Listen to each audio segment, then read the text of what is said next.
The crystal chandelier in the grand foyer seemed to mock me, its light glinting off the tears I was forcing to the surface.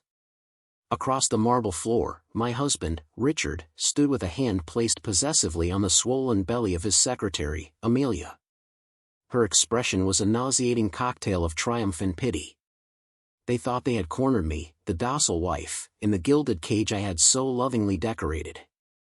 "Eleanor, please try to understand," Richard began, his voice dripping with the false sincerity he reserved for difficult business negotiations. "Amelia and we're in love. She's carrying my son." Amelia chimed in, her voice saccharine sweet. "We don't want to hurt you, Eleanor. But this house, it's the perfect place to raise a family. We just want you to sign it over, and you can have the apartment in the city. It's for the best." My heart hammered against my ribs, not with pain, but with a cold, thrilling rage. My mansion. The one I had inherited from my grandparents. The one whose deed was in my name long before Richard Sterling ever entered my life. They weren't just asking for a house, they were trying to steal my history, my sanctuary. I let a sob escape, a shaky, pathetic sound that I had practiced in my head for months. I clutched my chest, playing the part of the blindsided, heartbroken wife to perfection. My home?" I whispered, looking from his smug face to her predatory one. "But Richard, we built our life here." "Liar," a voice hissed in my mind. "You built your life. I was merely the elegant furnishing. The first crack in our perfect facade had appeared a year ago. A stray earring in his car, not my style, too cheap, too gaudy. Then came the late nights, the business trips that didn't align with company records, the scent of a different perfume on his suits. I wasn't a fool. While he was whispering sweet nothings to his new plaything, I was consulting with a forensic accountant and a discreet private investigator. I knew about Amelia before Richard even remembered her last name. I knew about the expensive gifts, the secret credit cards, the weekends away, all funded by the company I had a silent, yet significant, stake in. "Our life is over, Eleanor," Richard said, his patience already wearing thin. He despised emotional displays, which made my performance all the more effective. "This is our future now. Sign the papers. Don't make this ugly." Making it ugly was precisely the point. But not in the way he expected. My plan required him to believe he had won, to become complacent in his victory. I stumbled back, my hand flying to my mouth. I can't believe this." I let my eyes sweep over the grand staircase, the portraits of my ancestors, the life he was trying to erase. I allowed my shoulders to slump in defeat. "All right," I said, my voice barely audible. "All right. If it's what you want." Relief washed over their faces so visibly it was almost comical. They had expected a fight, screaming, a messy scene. They got capitulation. Amelia's smug smile widened. Richard produced the documents from his briefcase with the air of a magician revealing his final trick. I scanned the papers, my vision feigning a blur of tears. A quitclaim deed. He was trying to get me to relinquish my claim to my own inheritance. It was audacious. It was stupid. And it was exactly what I needed. With a trembling hand, I signed my name. Not on the deed, but on a separate document he'd included, an agreement to vacate the premises within 24 hours. A small, legally insignificant concession that would make them feel powerful. "I just need to pack a few things," I murmured, turning away from them and walking up the stairs, my every step a study in sorrow. In my bedroom, I ignored the designer clothes and priceless jewelry. I packed a single, small overnight bag with a change of clothes, a burner phone, and a hard drive. I left my wedding ring on the pillow. A final, dramatic touch. As I walked out the front door, they stood framed in the doorway, a grotesque portrait of a happy new family. They were already discussing renovations, their laughter echoing behind me as I got into my modest car, the one Richard insisted I drive to maintain an image of humility. I drove for 10 minutes, my hands steady on the wheel, my face a mask of stone. Then I pulled over to the side of a quiet, tree-lined street. The act was over. I took out my real phone, not the burner. I ignored the single, gloating text from Richard, "The lawyers will be in touch about the rest. Goodbye, Eleanor." Instead, I opened a specific banking app. It was one of several, firewalled and encrypted, linked to offshore accounts I had been meticulously funding for the past 10 months. Skimmed profits from my own investments, funds rerouted from joint accounts under the guise of household expenses, assets I had liquidated from my personal portfolio. The numbers glowed on the screen, a beautiful, formidable fortress of financial independence. He thought he was leaving me with a city apartment and a pittance. He had no idea he had just handed me the keys to his destruction. I looked at my reflection in the dark screen. The sad, broken woman was gone. In her place was a predator. A slow, cold smile spread across my lips. They were in my house, celebrating their victory. But they were celebrating in a castle built on sand, while a tsunami was gathering just offshore. Game on. The minimalist, steel and glass apartment I unlocked was the antithesis of the sprawling, traditional mansion. It was a place Richard knew nothing about, leased under a corporate name tied to one of my secret holding companies. This wasn't a refuge, it was a war room. The panoramic view of the city skyline wasn't for aesthetics, it was a reminder of the empire I was about to dismantle, brick by brick. I slid the hard drive into my laptop. On the screen, a decade of Richard's life bloomed in neatly organized folders. My private investigator, a former MI6 agent named Marcus, had been ruthlessly efficient. There were photos of Richard and Amelia in Paris, London, and the Caribbean, all billed as corporate travel. There were copies of hotel receipts, restaurant bills, and jewelry store statements, all paid for with a Sterling Industries executive account. But the real treasure was the financial data. Richard was arrogant. He believed I was too preoccupied with charity balls and garden parties to understand the intricacies of his business. He was wrong. My father had been a venture capitalist who taught me to read a balance sheet before I could properly ride a bike. For years, I had sat in on board meetings as a silent observer, absorbing every detail, understanding every moving part of the company my inheritance had helped to fund. The files showed a pattern of systematic embezzlement. Small amounts at first, then growing bolder. He was funneling money into shell corporations, propping up failing side projects to maintain his image of a Midas-touch CEO. He was using company resources to fund his affair and his lavish lifestyle, all while reporting modest growth to the board and shareholders. My phone buzzed. It was a text from my lawyer, Ms. Evelyn Davenport. She wasn't the family lawyer Richard knew, the one who handled our wills and real estate. Evelyn was a shark who smelled blood in the water from a mile away. I had hired her 6 months ago. He's taken the bait. The documents you signed are meaningless. His move on the house establishes clear intent. We are ready. I replied, Phase 1 begins at market open. For the past few months, Evelyn and I hadn't been preparing for a divorce. We had been preparing for a corporate coup. My shares in Sterling Industries, combined with a few other minority shareholders I had been discreetly courting, formed a significant voting bloc. These shareholders were older, more conservative investors who trusted Richard implicitly. They were about to receive an anonymous, devastating wake-up call.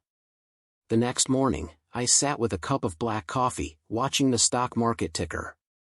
At 9:31 a.m., just after the opening bell, an anonymous report, compiled by my team and delivered through encrypted channels to 3 major financial news outlets and a select group of influential investors, went live. The report didn't mention the affair. That was personal, petty. This was strategic.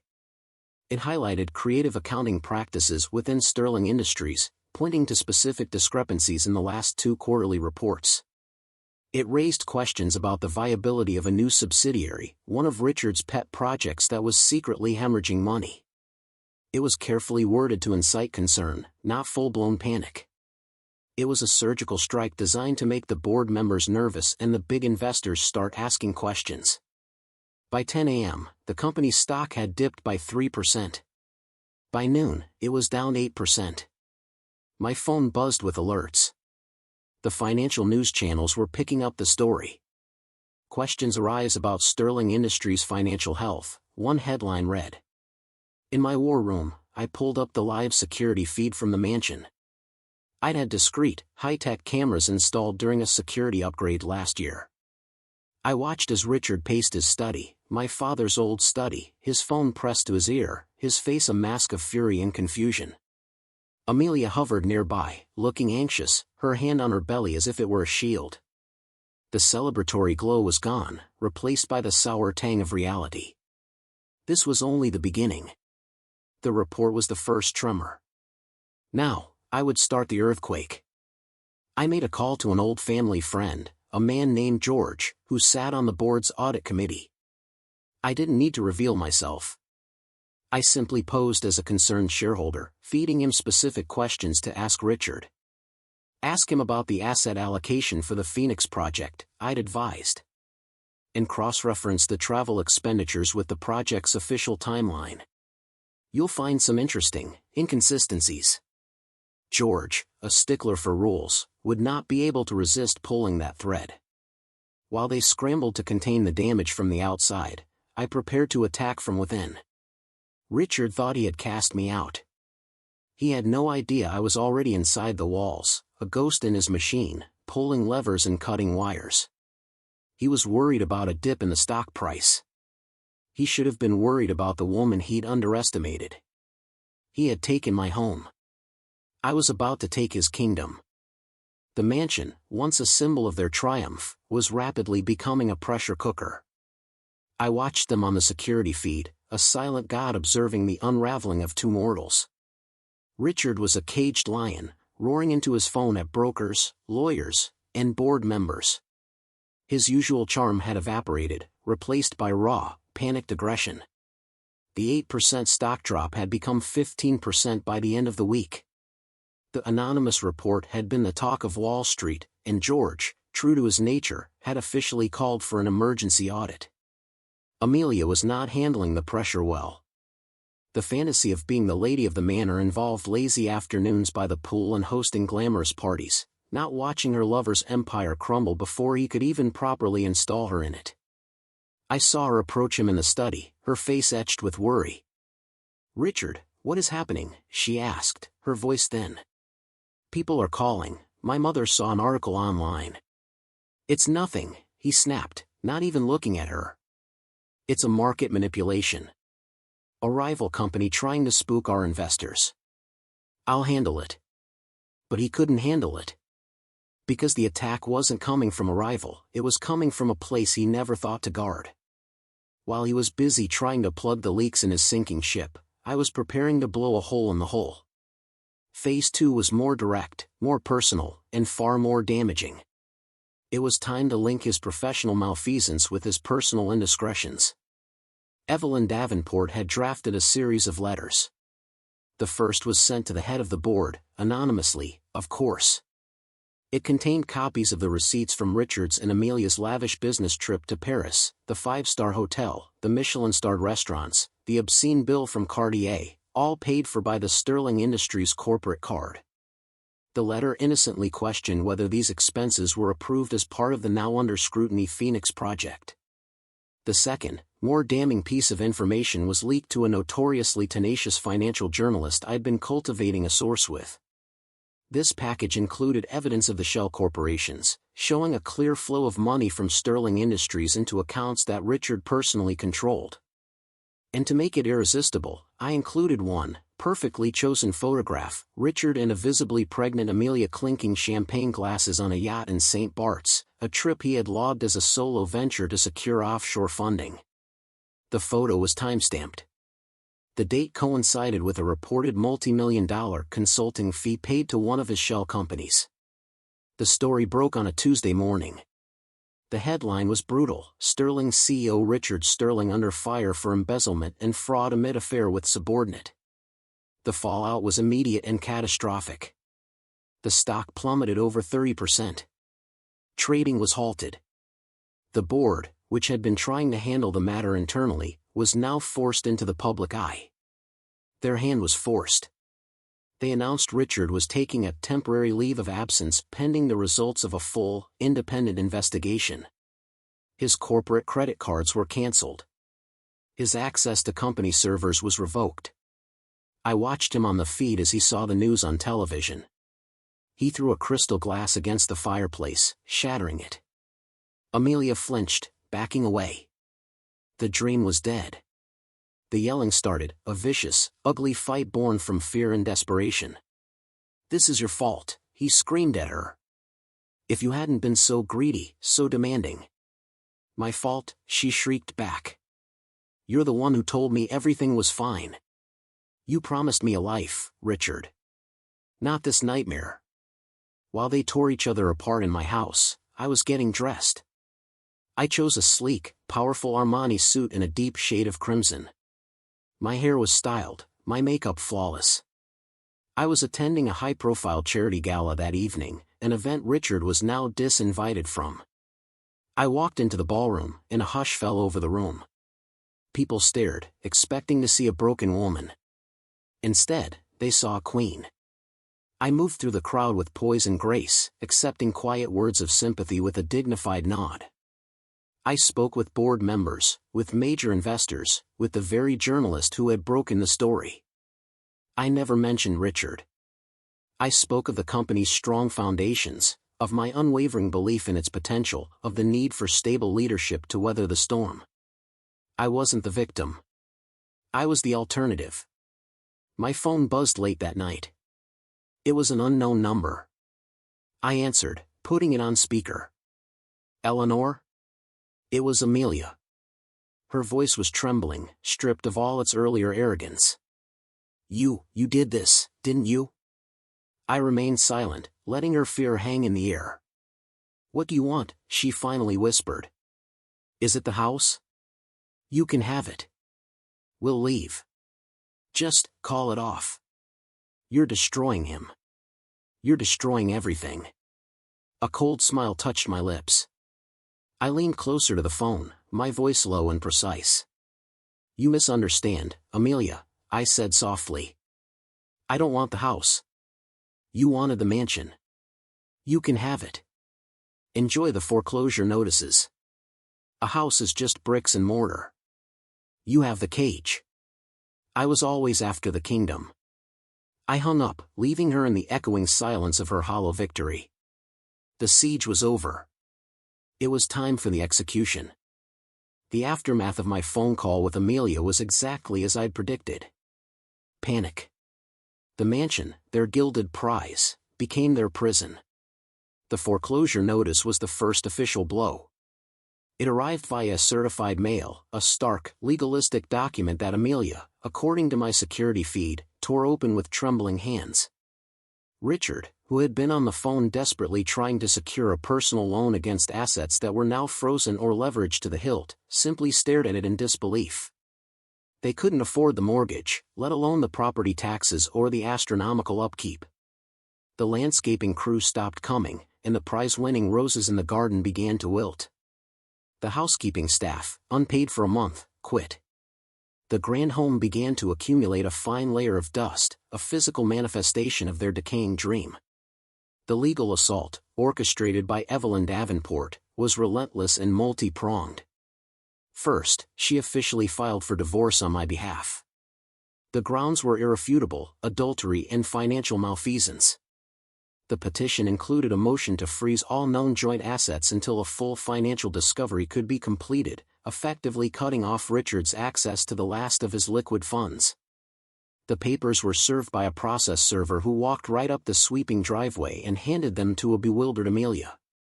Simultaneously, Evelyn, acting on behalf of the consortium of shareholders I had cultivated, filed a derivative lawsuit against Richard for breach of fiduciary duty and corporate waste. This was the masterstroke. It wasn't just me, the scorned wife, coming after him. It was his own company, the entity he had built and plundered, turning on him. The suit sought damages far exceeding his personal net worth. He wasn't just going to be poor, he was going to be in debt for the rest of his life. His attempts to fight back were futile. His top-tier corporate lawyers had dropped him the moment the company stopped paying their retainers. The second-rate attorneys he could afford were no match for Evelyn's merciless precision. Every motion he filed was countered and dismissed. Every appeal was denied. He was trapped in a legal labyrinth of my design. The fights inside the mansion grew more frequent and more venomous. I'd watch, sometimes with a glass of vintage Bordeaux, as the two people who tried to ruin me proceeded to ruin each other. "We have to sell my jewelry," Amelia cried one evening, gesturing to the gaudy trinkets Richard had bought her. "It's worthless," he spat back. "It won't even cover the electricity bill. This is all because of you and your endless wanting." "I wanted the man who ran a multi-million-dollar company," she screamed. "Not some bankrupt failure who can't even keep the lights on." The pregnancy, once their ultimate weapon, was now their shared burden. Amelia's doctor's appointments were a source of stress, another bill they couldn't pay. The idyllic nursery they had planned remained an empty room. While they were besieged by their failures, I was orchestrating my ascension. I gave a single, exclusive interview to Forbes. I appeared not as Eleanor Sterling, the wrong socialite, but as Eleanor Vance, using my powerful maiden name. I was photographed in my sleek, modern office, the war room, looking composed and formidable. In the interview, I didn't sling mud.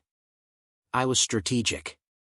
I spoke of my long-standing, quiet involvement in the company, my deep understanding of its core business, and my vision for its future. I presented a clear, concise plan to restore investor confidence, streamline operations, and oust the corrupt elements. I positioned myself as the only person with both the insider knowledge and the integrity to save Sterling Industries. The article, titled "The Heiress Apparent, Can Eleanor Vance Save the Sterling Empire?" went viral.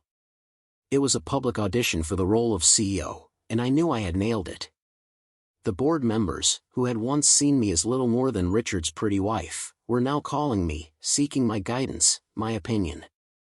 I had become their beacon in the storm. The final piece of my strategy was to isolate Richard completely. I reached out to his few remaining allies, not with threats, but with opportunities. To his oldest business partner, I offered a lucrative deal to acquire one of Sterling's non-essential divisions once I was in control. To his most loyal executive, I offered the COO position. Loyalty, I knew, was a commodity, and I was prepared to pay a higher price for it than Richard could. One by one, his last pillars of support crumbled. He was alone now, in a dark, decaying house with a resentful, pregnant woman, facing financial and social ruin. He had wanted to put me in a cage, but he had locked himself in one instead. The siege was complete. All that was left was to claim the throne. The emergency board meeting was held in the cavernous, wood-paneled boardroom on the top floor of the Sterling Industries tower. It was a room I had only ever entered on Richard's arm, a silent accessory to his power. Today, I entered alone, taking a seat at the polished mahogany table not as a guest, but as a key player. The atmosphere was thick with tension. The chairman of the board, a grim-faced man named Harrison, called the meeting to order. The agenda was singular: the removal of Richard Sterling as CEO and the appointment of a successor. It was a formality. The evidence I had leaked, combined with the independent auditor's preliminary findings, was irrefutable.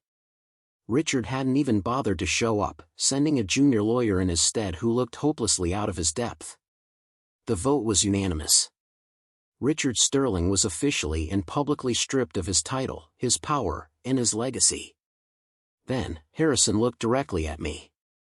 "The board has reviewed your proposal, Ms. Vance. We have also considered the dire circumstances facing this company. We need a leader who can provide immediate stability and a clear path forward. We believe you are that leader." He cleared his throat. The board votes to appoint Eleanor Vance as interim CEO of Sterling Industries, effective immediately. A quiet murmur of assent went around the table. There were no celebrations, only a sense of grim purpose. I simply nodded, my expression serene. "Thank you, gentlemen. I will not let you down. My first order of business will be full transparency and the recovery of all misappropriated assets." My eyes swept the room, making it clear that I was now in command. Walking out of that meeting was the true victory. It was quiet, professional, and absolute. As I made my way to the CEO's office, my phone rang. It was Richard. His voice was a raw, broken thing, unrecognizable from the confident man who had dismissed me just weeks ago. "Eleanor, why?" he rasped. "I know it was you. All of it. Why destroy me? We had a good life." I paused in the hallway, looking out the floor-to-ceiling window at the city sprawling below. "No, Richard," I said, my voice cold and clear as glass. "You had a good life. I was a component of it. An asset, just like the cars, the stocks, and the house. You taught me that everything, and everyone, has a value. You just never imagined I would be the one to calculate yours and find it wanting. The house. Amelia, my son," he stammered. "You made your choices," I cut him off. "You wanted my house. I wanted my life. And as it turns out, I wanted the company too. My ambition was simply bigger than yours. Goodbye, Richard." I ended the call and blocked his number. My first act as CEO was to sign the order authorizing our legal team to cooperate fully with the federal investigation into Richard. My second was to place a call to the bank holding the mortgage on the mansion and authorize the acceleration of the foreclosure. I wanted them out. A week later, I drove by the mansion one last time. A moving truck was parked outside. I saw Amelia, her face pale and drawn, directing two men carrying a cheap-looking crib. I saw Richard, looking gaunt and defeated, throwing a box of files into the back of a beat-up sedan. They didn't see me. They were just two anonymous people, swallowed by the consequences of their own greed. They had their baby on the way and nothing else. Their fate was no longer my concern. I didn't go back to the mansion. I had it sold, along with all its contents. The proceeds went into a trust for the employees who had been harmed by Richard's actions. My war room apartment became my new home. That evening, I stood in my office, the city lights twinkling like a field of diamonds. I opened my laptop and looked at my accounts. Not the secret ones I'd used for my revenge, but the official ones. The Sterling Industries stock had already begun to rebound on the news of my appointment. My personal portfolio, bolstered by the company's recovery, was stronger than ever. I had been betrayed, and instead of breaking, I had planned. Instead of crying, I had calculated. They thought they were playing a simple game of checkers, taking my king.